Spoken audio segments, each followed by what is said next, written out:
Assalomu alaykum hammaga. Shoximizgina yagana kelib qoldi. Ularni yagana qilish kerak. Shoxlarimiz, ko'chatlarimiz 1 oylik bo'lgan.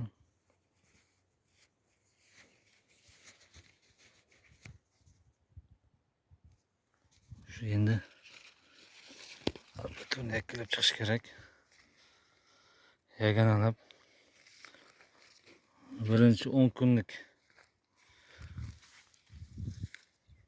kunlikda yagana qilish kerak aslida.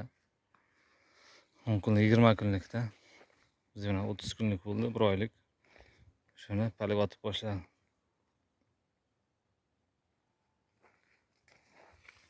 Palak. Birinchi 10 kun oldin kasallangandi, tong shudringi bilan. Birinchi sarqagan baraklari. Sepgan doridan keyin juda to'xtagan. Yangi baraklar o'tmagan. Mana bu oltin gurt sepganmiz. Har xil hasharotlarga qarshi